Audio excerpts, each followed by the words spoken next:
Hello everybody.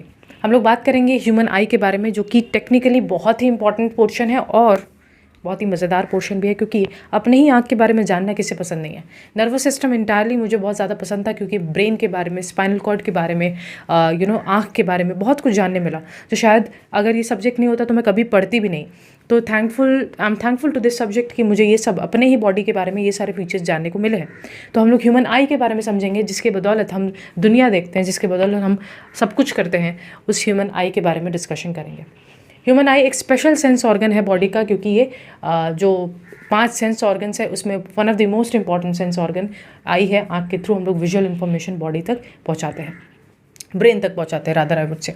Structure of the eye, अगर आँख के स्ट्रक्चर का बात करें तो आँख 3 लेयर्स में बटा है। फाइब्रस लेयर, जो कि एक टफ लेयर होता है, बाहरी लेयर होता है। फाइब्रस शब्द से ही पता चल जाना है कि टफ लेयर है, प्रोटेक्शन का काम होता है इसका, आँख को बचाना। वैस्कुलर लेयर, जो कि अंदर का वेसल्स से भरा हुआ लेयर होता है, मतलब खून, इसमें खून का सप्लाई वगैरह होता है, सो दैट ऑक्सीजन पहुंच सके हमारे आँख तक। और लास्ट का होता है रेटिना, जो कि अल्टीमेटली विजन में हेल्प करता है। नर्वस लेयर इसको बोलते हैं, बिकॉज ये न्यूरॉन्स से भरा पड़ा हुआ होता है, जो कि हेल्प करेगा विजन में। ठीक है, तो हम लोग शुरुआत करते हैं फाइब्रस लेयर के साथ। और फाइब्रस लेयर में हम लोग सबसे पहले फाइब्रस लेयर के साथ शुरुआत कर रहे हैं। पहले हम लोग थ्योरेटिकली देख लेते हैं, फिर इसको हम लोग डायग्राम में तो देखेंगे। फाइब्रस लेयर में हम लोग सबसे पहले पढ़ रहे हैं कॉर्निया। अगेन, फाइब्रस लेयर का काम क्या होता है? फाइब्रस लेयर का काम होता है आँख को प्रोटेक्शन प्रोवाइड कर पाना। ठीक है, जिसमें सबसे पहला लेयर है हम लोगों का कॉर्निया। तो इसके बारे में थोड़ा सा बात करते हैं। तो देखो, एक बार मैं रीड कर रही हूँ फाइब्रस लेयर, अपने नोट से ही रीड कर रही हूँ। The outer most fibrous layer of the I is called fibrous layer. It has 2 parts. इसके 2 पार्ट्स होते हैं, एक कॉर्निया है और दूसरा है स्क्लेरा। ये क्या होता है? तुम्हारे आँख का जो सफ़ेद वाला हिस्सा है, वाइट वाला हिस्सा, इस हिस्से को हम लोग स्क्लेरा बोलते हैं। और ये बहुत टफ हिस्सा होता है। फाइबर मतलब बहुत ही शक्तिशाली फाइबर से मिलकर के बना होता है, बहुत टफ प्रोटेक्टिव लेयर होता है। तो स्क्लेरा क्या है? स्क्लेरा वाइट कलर का टफ प्रोटेक्टिव लेयर है। ठीक है, और ये एक्चुअल में तुम्हारे आँख के सामने की ओर पूरा का पूरा स्क्लेरा ही है। ये जो है ना, मतलब ये मेरा आँख है, आँख के ऊपर पूरा का पूरा स्क्लेरा ही है, लेकिन सामने की ओर ये स्क्लेरा जो है ट्रांसपेरेंट हो गया। मतलब समझो, मैंने वाइट कलर का एक प्लास्टिक लिया, वाइट, लिटरली मैंने उस पर वाइट पेंट चढ़ा दिया है, सफ़ेद रंग का एक प्लास्टिक लिया है और मैंने यहाँ चिपका दिया। लेकिन यहाँ से देख सकूँ इसलिए यहाँ पे मैंने उसका रंग ट्रांसपेरेंट छोड़ दिया है, यानी कि आसपास सब जगह वाइट रंग है, लेकिन बीच में जहाँ पे मेरे को रोशनी अंदर जाएगा वो रंग मैंने ट्रांसपेरेंट छोड़ दिया। तो यहाँ पे मतलब यही है कि पूरा का पूरा स्क्लेरा ही है, जो कि प्रोटेक्टिव लेयर है, लेकिन बीच में सामने के हिस्से, ताकि आँख के अंदर रोशनी आ सके, उसके लिए कॉर्निया का हिस्सा बनाया गया, जो कि 1/6 हम लोग बोल सकते हैं कि स्क्लेरा का 1/6 हिस्सा है। यानी कि अगर पूरे स्क्लेरा को 6 पार्ट में डिवाइड करें तो उसका 1/6 यानी 1/6 हिस्सा, यानी कि 6 पार्ट का केवल 1 इतना छोटा हिस्सा है कॉर्निया। और ये ट्रांसपेरेंट होता है। ट्रांसपेरेंट होने का मतलब ये है कि आर पार दिखेगा बिल्कुल, और ये यहाँ से रोशनी एंटर करेगा। तो कॉर्निया के बारे में हम क्या बोल सकते हैं? पहले ये बताया मैंने कि द एंटीरियर पार्ट। अच्छा, 2 शब्द आते हैं, बच्चे लोग कन्फ्यूज हो जाते हैं, एंटीरियर और पोस्टीरियर। कन्फ्यूज होना नहीं चाहिए, मैंने ऑलरेडी एनिमल हार्मोन में भी क्लियर किया है। एंटीरियर यानी सामने की ओर, तो जो सबसे सामने की ओर का हिस्सा है, सबसे एंटीरियर पार्ट है आँख का, उसको हम लोग बोल रहे हैं कॉर्निया। और ये पूरे आईबॉल का 1/6 हिस्सा कवर ट्रांसपेरेंट कलर का होता है, और यहाँ से ही इंफॉर्मेशन, यहाँ से ही विजुअल इंफॉर्मेशन आँख के अंदर घुस पाता है। इसका फंक्शन क्या है? जैसा कि अभी मैंने बताया, ये विंडो ऑफ द आई की तरह काम करते हैं। क्वेश्चन आ सकता है, ये आँख का खिड़की है, खिड़की के थ्रू रोशनी आता है, इस ट्रांसपेरेंट इलाके के थ्रू रोशनी एंटर करता है, तो ये विंडो ऑफ द आई है। और ये याद रखना है, ये ए वैस्कुलर होता है। ए वैस्कुलर मतलब समझते हो? इसमें कोई भी ब्लड सप्लाई नहीं होता। मतलब ब्लड सप्लाई क्यों किया जाता है? ताकि ऑर्गन्स या बॉडी के पार्ट्स तक ऑक्सीजन पहुंचाया जा सके। कॉर्निया भले एक ऑर्गन है, जीता जागता ऑर्गन है, लेकिन इसके पास कोई भी वेसल नहीं होता, क्योंकि वेसल अगर बीच में आ जाएगा तो तुम्हारे विजन को कॉन्स्ट्रिक्ट करेगा, रुकावट पैदा करेगा। इसलिए ये पूरे इलाके में कोई भी वेसल नहीं होता। ये वाले जो गोल वाला इलाका है, यहाँ पे कोई वेसल नहीं होता। तो दीदी, ये ऑक्सीजन कैसे लेता है? ये ऑक्सीजन इन्वायरमेंट से लेता है, ये ऑक्सीजन एटमॉस्फेयर से लेता है। अगर तुम लोगों ने कभी भी किसी को कॉन्टैक्ट लेंस पहनते सुना है या कभी सुना हो, तो कॉन्टैक्ट लेंसेज में ये बोला जाता है कि don't wear it for more than 8 hours, 8 घंटे से ज़्यादा नहीं पहनना है। रीज़न बीइंग क्योंकि तुम कॉन्टैक्ट लेंसेज अपने कॉर्निया के ऊपर अटैच करते हो, तो काइंड ऑफ क्योंकि कॉर्निया के पास खुद का कोई ब्लड सप्लाई नहीं है, तो कॉर्निया डिपेंडेंट है एटमॉस्फेयर से ऑक्सीजन लेने के लिए। बट जब तुमने कॉन्टैक्ट लेंस पहन लिया तो तुमने कॉर्निया को रोक दिया है ऑक्सीजन लेने से। वो 8 घंटे तक सहन कर सकता है लेकिन उसके बियॉन्ड नहीं कर पाएगा। यानी एकदम एग्जैक्टली 8 घंटे नहीं, थोड़ा बहुत ऊंच नीच हो सकता है, लेकिन ऐसा नहीं कि पूरे दिन पहने हुए 24 घंटे, ऐसे अलाउड नहीं है। क्योंकि तुम्हारा जो कॉर्निया है ये एवैस्कुलर है, एवैस्कुलर यानी कि इसके पास खुद का कोई वेसल्स नहीं है, इसके पास खुद का कोई ऑक्सीजन का सोर्स नहीं है, तो ये इन्वायरमेंट से ऑक्सीजन लेता है जिंदा रहने के लिए। लेकिन जब तुमने इसके ऊपर एक कॉन्टैक्ट लेंस चढ़ा दिया है तो इससे क्या होगा, ये इन्वायरमेंट से इतना ऑक्सीजन ले ही नहीं पाएगा, तो ये कॉर्निया को बहुत ज़्यादा डैमेज कर सकता है अगर बहुत बहुत लंबे समय तक तुमने कॉन्टैक्ट लेंसेज पहने हैं तो कॉर्निया के बारे में क्या विशेष बात, कॉर्निया जो है वो विंडो ऑफ द आई है। कॉर्निया जो है वो एवैस्कुलर है, यानी इसके पास खुद का कोई ब्लड वेसल या सप्लाई नहीं है, और ये इन्वायरमेंट से यहाँ पे ऑक्सीजन लेता है। ठीक है। स्क्लेरा के बारे में क्या बोल दिया, स्क्लेरा तो वाइट पोर्शन है जो कि प्रोटेक्शन का काम करता है, हार्ड लेयर होता है जो कि किसी भी एक्सटर्नल इंजरी से आँख को प्रोटेक्ट करता है। ठीक है, it is a tough layer, और ये आँख के शेप को भी मेंटेन करता है, और ये ट्रांसपेरेंट नहीं है, ये ट्रांसपेरेंट नहीं है क्योंकि वरना तो एक्सेस रोशनी घुस जाएगा ना आँख के अंदर अगर पूरा का पूरा ही ट्रांसपेरेंट हो जाए। इसलिए एक पोर्शन वाइट है जो कि लाइट के एंट्री को रिफ्लेक्ट बैक कर देता है, अंदर घुसने नहीं देता, और एक पूरा का पूरा हिस्सा जो है हम लोगों का क्या बोलते हैं, काला रंग का है, मतलब ट्रांसपेरेंट है, जिससे कि रोशनी अंदर घुस पाएगा। ठीक है, तो इसके बारे में आई डोंट थिंक कि थोड़ा सा दिक्कत होगा या नहीं होगा। I hope this is clear. अब इसके बाद जो लेयर आ रहा है वैस्कुलर लेयर और रेटिना, ये डायग्राम के साथ साथ ही मैं समझाना चाहूँगी। ऐसे वर्बली बोल के ये ना तो इमेजिन कर पाओगे ना तो समझ पाओगे। तो आ जाओ मेरे साथ कॉपी निकाल लो और मेरे साथ डायग्राम बनाने के सफ़र पे जुड़ जाओ। तुमको इमेजिन करने के लिए ना ऐसा लेना होगा कि मान लो तुमने एक प्याज लिया है और तुम अगर प्याज को बीच से काट दो तो तुमको दिखाई देगा कि प्याज लेयर्स में मौजूद होता है। बिल्कुल वैसे ही तुमने आँख लिया और आँख को बीच से काट दिया जैसे प्याज काटते हैं, और फिर आँख को इस तरीके से खोल के देख रहे हो, तो जो स्ट्रक्चर दिखाई देगा हम उसकी बात करेंगे। ठीक है, तो ये बहुत इंपॉर्टेंट, ये भी 5 मार्क्स का डायग्राम में आता है। तो न्यूरॉन 5 मार्क्स का आ सकता है, reflex action reflex arc 5 marks का आ सकता है, और आई ये भी 5 मार्क्स का आ सकता है।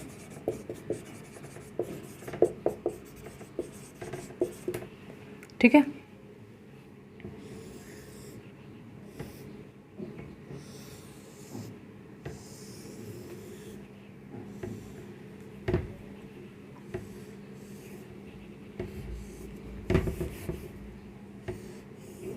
मेरे साथ बनाओ, जब मेरे साथ बनाओगे तो ही सीख पाओगे। लेट मी सी कि पूरा फिगर आ रहा है कि नहीं आ रहा है, या और थोड़ा वियर्ड भी दिख रहा होगा तो माफ़ करना।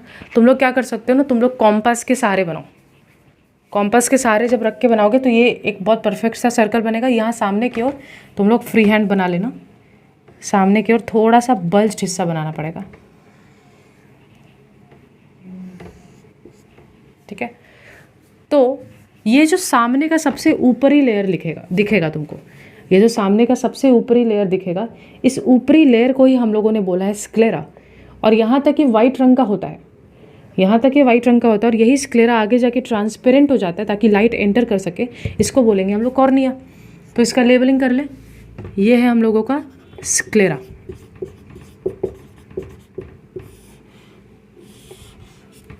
ठीक है, और ये है हम लोगों का कॉर्निया। इसको मैं थोड़ा सा इस तरीके से बना रही हूँ।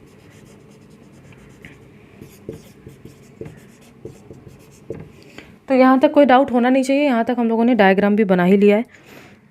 जस्ट सेकेंड, मैं अपने नोट्स के साथ एकदम प्रिसाइसली बनाऊँ।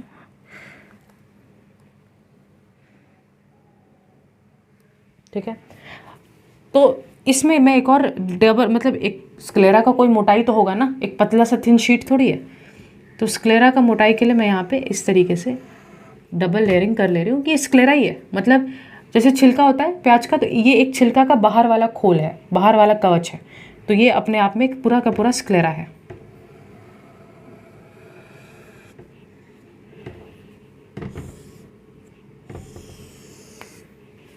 ठीक है, और यही आगे जाके कॉर्निया का भी एक थिकनेस होगा।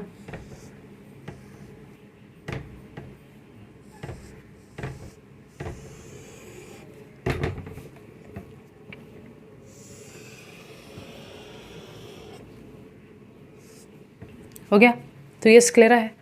अब तुमको बनाना है, अब ये हो गया, ये तुम लोग का फाइब्रस लेयर है, ये फाइब्रस लेयर है। अब तुम लोग को बनाना है वैस्कुलर लेयर। तो वैस्कुलर लेयर में तुम्हारे पास क्या है, तुम्हारे पास लेयर जो आ रहा है वो यहाँ पे है। देखो इसको कैसे बनाना है, ये गया, सामने की ओर जाते जाते इसको थोड़ा सा मोटा कर देना है, यानी जब ये इस तरह के से सामने आएगा ना, तो सामने की ओर जाते जाते इसको ऐसे मोटा कर देना है। बता रहे हैं क्यों।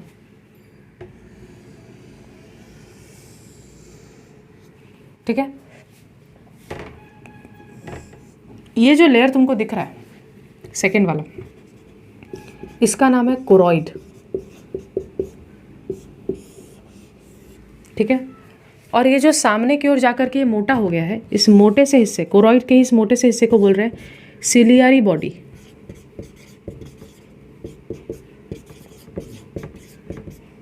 ओके, अब इसके बारे में कुछ बातें जानो, बहुत इंपॉर्टेंट है। ये जो कोरॉइड लेयर होता है, जैसे स्क्लेरा वाइट कलर का था, कोरॉइड लेयर एकदम डार्क कलर का होता है। इसको एक डायग्राम में मत लिखना, मैं यहाँ पे लिख दे रही हूँ सो दैट तुमको याद रहे। कोरॉइड डार्क कलर मतलब ब्लैक लेयर का होता है, ब्लैक होता है। सवाल दिमाग में डायरेक्ट आता है, क्वेश्चन एग्जाम में भी आता है कि ब्लैक कलर का क्यों होता है। तो एक पिगमेंट इसके अंदर भरा पड़ा होता है जो कि हमारे स्किन कलर के लिए भी रिस्पॉन्सिबल होता है। जैसे मेरा स्किन कलर डार्क है, it is because I have more melanin pigment. किसी का स्किन कलर लाइट है तो उसका मेलानिन पिगमेंट कम है। उसी तरीके से कोरॉइड का डार्क होने का मतलब है कि उसके पास जो पिगमेंट मेलानिन है वो ज़्यादा है। ये क्वेश्चन आता है भाई, ये क्वेश्चन आता है कि कोरॉइड डार्क कलर का किस वजह से होता है, कौन से पिगमेंट के कारण, मेलानिन पिगमेंट के कारण। ठीक है, अब सवाल यह है कि डार्क कलर का क्यों होता है। पहली बात तो 2-3 बात सुनो, कोरॉइड कौन सा लेयर है, कोरॉइड लेयर है स्क्लेरा के बाद आने वाला सेकेंड लेयर है, जो कि एक वैस्कुलर लेयर है। ठीक है,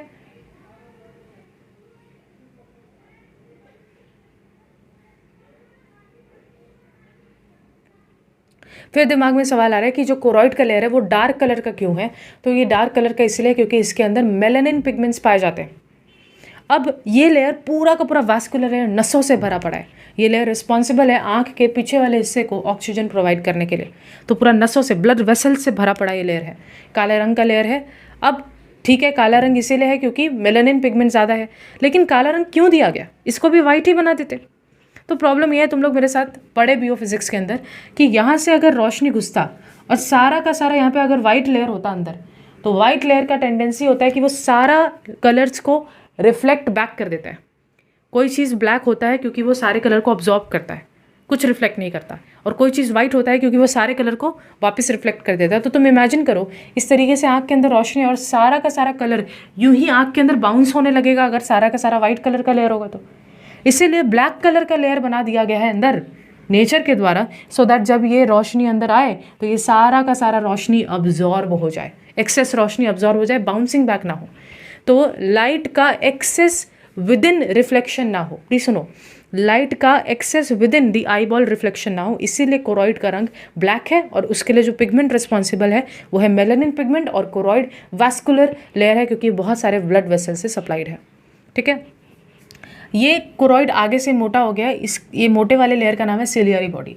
इसका काम क्या है, इसका काम है कि यहाँ से निकलते कुछ धागे, इन धागे को हम लोग बोलते हैं सस्पेंसरी लिगामेंट्स। सस्पेंसरी यानी लटके हुए धागे, सस्पेंसरी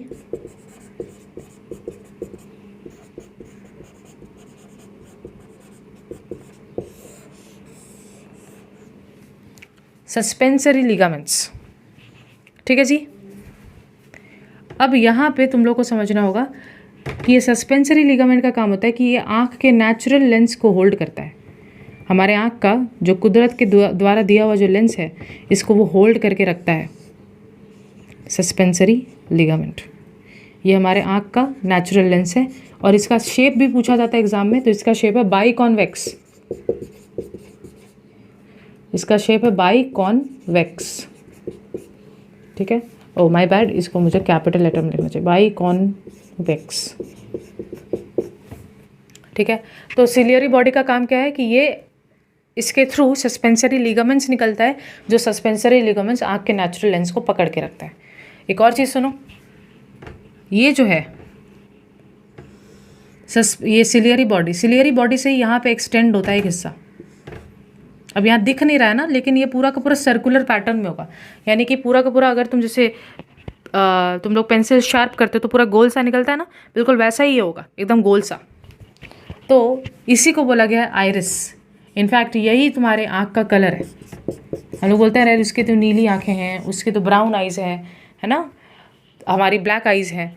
तो ये जो ब्लैक तुम बोल रहे हो, एक्चुअली में ब्लैक कॉर्निया का कलर नहीं है। कॉर्निया तो ट्रांसपेरेंट लेयर है। कॉर्निया के पीछे मौजूद जो आइरिस है, कॉर्निया के पीछे मौजूद जो आइरिस है, ये उसका कलर है। आइरिस का कलर ब्लैक, ब्लू वगैरह हो सकता है, और वो जेनेटिक्स पे डिपेंड करता है, मदर और फादर के जीन्स पे डिपेंड करता है। ठीक है, तो ये आइरिस है, this is responsible for giving eyes colour, जो हम लोग इतना प्यार से किसी के आंखों के बारे में तारीफ करते हैं, तो ये इसके वजह से।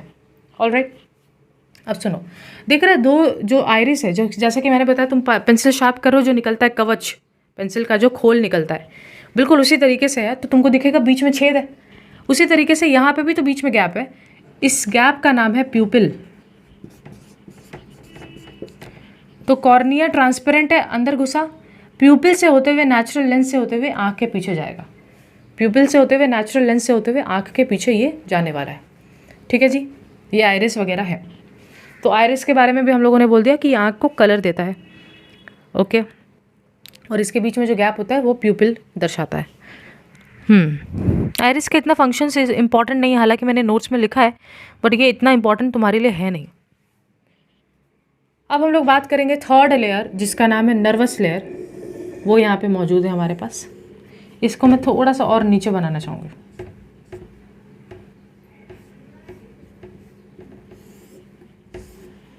थर्ड लेयर बनाना चाहेंगे, जो कि है नर्वस लेयर। होता क्या मैं बता रही हूँ, यहाँ पे ना अंदरूनी हिस्से में कुछ बहुत इम्पॉर्टेंट सेल्स भरे होते हैं। और कितने, अरे बाबा 12 करोड़ से तो ज़्यादा यहाँ पे तुम्हारे पास ये होता है, रॉड सेल्स होता है एक आँख में, और 6 करोड़ से ज़्यादा कोन सेल्स होता है। तो ये रॉड और कोन सेल्स कैसे है, देखो, कुछ सेल्स होते हैं जिनका स्ट्रक्चर ऐसा होता है, यानी ये लंबा ये भी लंबा, और कुछ होते हैं जो ऐसा होता है, जिनका स्ट्रक्चर ऐसा होता है, इसको हम लोग रॉड सेल्स बोलते हैं। और जिनका स्ट्रक्चर ऐसा होता है, इनको हम लोग कोन सेल्स बोलते हैं। तुम लोग मत लिख लेना जाना बीच में, अभी मैं समझाने के लिए स्पेस नहीं, इसलिए यहाँ पे यूज़ कर रही हूँ। यानी कि ये जो रेटिना है, रेटिना के अंदर कलर को पहचानने के लिए कुछ सेल्स मौजूद होते हैं, रॉड सेल्स और कोन सेल्स। रॉड सेल्स ऐसे दिखाई देते हैं, कोन सेल्स ऐसे दिखाई देते हैं। रॉड सेल्स के इस हिस्से में पिगमेंट भरा पड़ा होता है, जिसका नाम है रोडोप्सिन।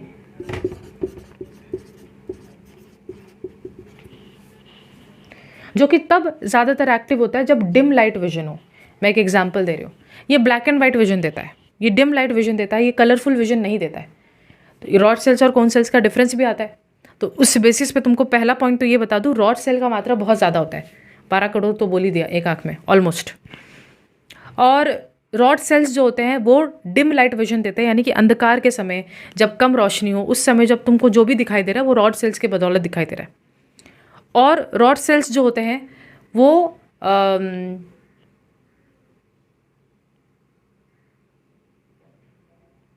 और रॉड सेल्स जो होते हैं वो ब्लैक एंड वाइट विजन भी देते हैं।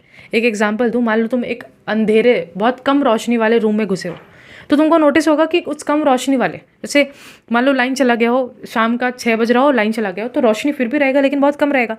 उस समय तुम किसी भी कलर को नहीं पहचान पाओगे, तुमको सब कुछ ब्लैक एंड वाइट ही दिखाई देगा, है ना। बस तुम सबका एज वेज तुमको अनशार्प तरीके से दिखाई देगा, कोई भी चीज़ बहुत क्लियरली नहीं दिखाई देगा। ऐसे समय जो विजन में हेल्प कर रहा है वो है रॉड सेल, और रॉड सेल में जो पिगमेंट मौजूद है वो है रोडोप्सिन, भूलना नहीं है। रॉड सेल में जो पिगमेंट मौजूद है वो है रोडोप्सिन। वहीं पे आँख के अंदर कुछ सेल्स भी होते हैं जो इस तरीके से दिखते हैं, इनको कोन सेल्स बोलते हैं।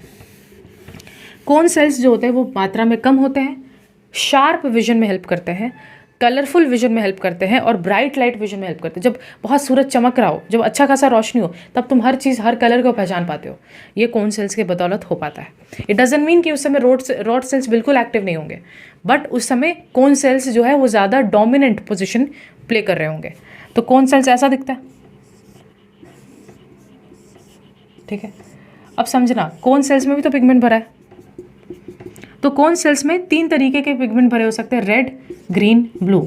अगर रेड पिगमेंट भरा है तो हम लोग इसको बोलते हैं एरिथ्रोप्सिन,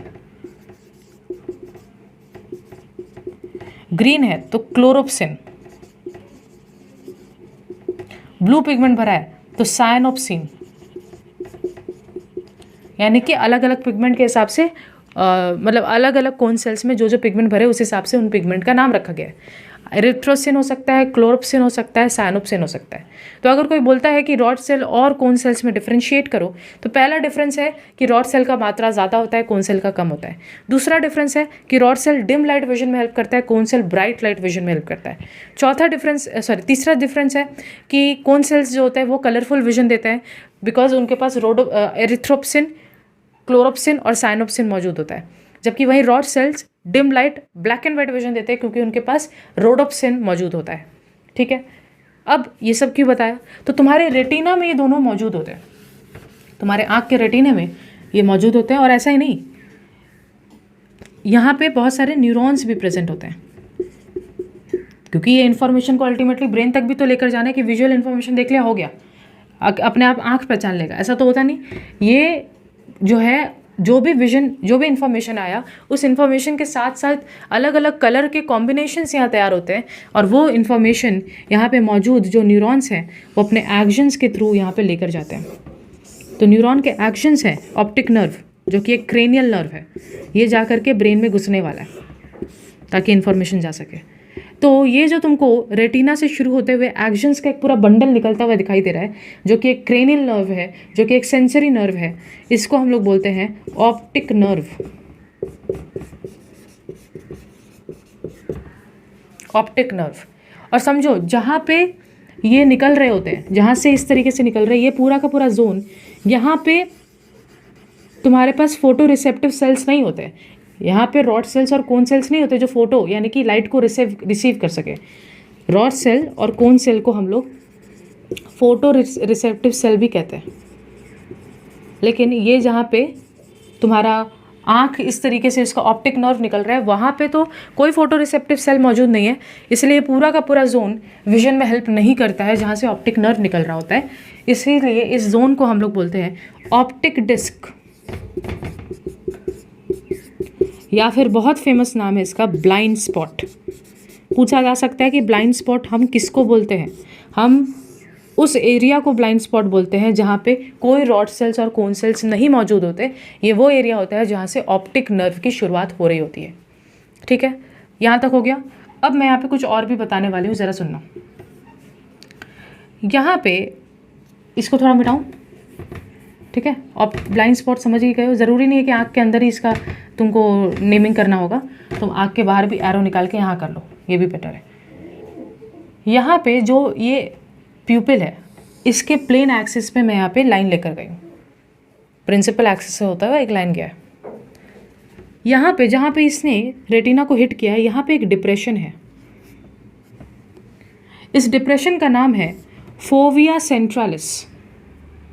इसको मिटाऊँ, इस जो डिप्रेशन है, ये जो गहरी दरार है, यहाँ पे एक छोटा सा दरार है, इसका नाम है फोविया सेंट्रालिस। सेंटर पे है ना, एकदम सेंटर पे है, तो फोविया सेंट्रालिस। इसका काम क्या होता है भाई? तुमने कभी नोटिस किया, जब तुम बुक पढ़ रहे होते हो तो तुमको लाइन बाय लाइन पढ़ने की क्यों ज़रूरत पड़ती है? तुम पूरे बुक को तो देख रहे होते हो, लेकिन तुम्हारा विजन फिक्सेटेड होता है एक पर्टिकुलर लाइन, एक पर्टिकुलर वर्ड पे। क्यों? क्योंकि तुम्हारा जो फोविया सेंट्रालिस है, इसमें सबसे ज़्यादा कोन सेल्स मौजूद होते हैं। फोविया सेंट्रालिस वाले हिस्से में सबसे ज़्यादा कोन सेल्स मौजूद होता है, इसीलिए फोविया सेंट्रालिस सबसे बेस्ट विजन देता है। इसलिए जब तुम किसी चीज़ को देखते हो और जिस पे फोकस जमाना हो, उस तरफ तुम अपने सेंटर ऑफ विजन को कर लेते हो। तुम बुक रीड कर रहे हो, दिख रहा है पूरा बुक, लेकिन तुमको एक पर्टिकुलर वर्ड पे फोकस करना है, तो अपनी नज़रों को वहाँ पे कॉन्सेंट्रेट करना पड़ता है। तो जब तुम कॉन्सेंट्रेट कर रहे हो, what are you actually doing? तुम लोग यहाँ पे अपने फोविया सेंट्रालिस को बोल रहे हो कि फोविया सेंट्रालिस तू बस उधर देख जहाँ पे फोकस करना है, क्योंकि वो बेस्ट विजन देता है। तो फोविया सेंट्रालिस रेटिना में मौजूद एक दरार है जहाँ पे कोन सेल्स भरा हुआ है, और वो तुमको बेस्ट विजन देता है, वो तुम्हारी आंखों को बेस्ट विजन देता है। लेकिन ये पूरा का पूरा एरिया ही बहुत अच्छा है। ये बीच का पूरा एरिया ही बहुत अच्छा है, क्योंकि यहाँ पे बहुत भारी मात्रा में, यहाँ पे भी कोन सेल्स रॉड सेल्स होते हैं, लेकिन यहाँ बहुत भारी मात्रा में होते हैं, क्योंकि यहाँ पे सबसे एक्यूरेट विजन आ रहा होता है। तो इसीलिए इस पूरे एरिया को, तो ये डिप्रेशन का नाम है फोविया सेंट्रालिस, लेकिन इस पूरे एरिया को, रेटिना के इस पूरे एरिया को येलो स्पॉट बोलते हैं, best for vision, yellow spot बोल रहे होते हैं, बेस्ट फॉर विजन। ठीक है, यहाँ तक समझ में आया? तो ये है येलो स्पॉट। और एक दो बात और सुनो, तुम्हारा लेंस के पीछे और रेटिना के बीच में, ये रेटिना है और ये लेंस के पीछे ये जो गैप है, ये गैप खोखला नहीं है कि इसमें उंगली डाल लेंगे। इस गैप के अंदर एक पूरा जेली भरा हुआ है। मैं यहाँ पे शेड नहीं कर रही हूँ, लेकिन तुम लोग अपने पेंसिल के थ्रू थोड़ा हल्का हल्का शेड कर सकते हो। इस गैप के अंदर पूरा का पूरा एक जेली भरा है, जिसका नाम है विट्रियस ह्यूमर। जेली लाइक होता है ये। इसका काम क्या होता है? इसका पहला काम, ये आँख के शेप को मेंटेन करता है। तुम सोचो, अगर आँख अंदर से खोखला हो तो कोई ऐसे मारे और ये तो पिचक जाए, तो ये आँख के शेप को मेंटेन करता है। ये आँख के प्रेशर को मेंटेन करता है। आँख का भी एक प्रेशर होता है भाई, बहुत लोगों के आँख में प्रेशर ज़्यादा होने के कारण उनको ब्लाइंड तक होना पड़ सकता है। तो ये आँख के प्रेशर को भी मेंटेन करता है। तो आँख का शेप, आँख का प्रेशर मेंटेन करना इसका काम है। लेकिन यहाँ पे मौजूद है लेंस के आगे और कॉर्निया के पीछे भी, यहाँ पे भी एक लिक्विडी चीज़ मौजूद है। ये जेली लाइक है, ये लिक्विड ही है। इसका नाम है एक्वस ह्यूमर। एक्वस शब्द का ही मतलब पानी पानी होता है ना, तो एक्वस ह्यूमर। एग्जाम में बहुत कॉमनली पूछा जाता है इन दोनों के बीच का डिफरेंस, समझो। एक्वस ह्यूमर फ्लूइड लाइक होता है, विट्रियस ह्यूमर जेली लाइक होता है। एक्वस ह्यूमर कॉर्निया के पीछे और लेंस के आगे मौजूद होता है, इस गैप में। विट्रियस ह्यूमर यहाँ पे, ये जो आई है रेटिना, उसके और लेंस के बीच में मौजूद होता है। एक्वस ह्यूमर कॉर्निया, लेंस वगैरह को नरिशमेंट प्रोवाइड करता है। इसका मेन काम है कि ये न्यूट्रिशन, मिनरल्स प्रोवाइड करे कॉर्निया और बाकी आँख के सामने वाले पोर्शन को। जबकि इसका मेन काम है ये आँख के शेप को मेंटेन करता है। इंट्रा ऑक्यूलर प्रेशर मेंटेन करता है। इंट्रा मतलब अंदर, ऑक्यूलर यानी आँख, तो इंट्रा ऑक्यूलर प्रेशर यानी कि आँख के अंदर का प्रेशर मेंटेन करता है। ठीक है।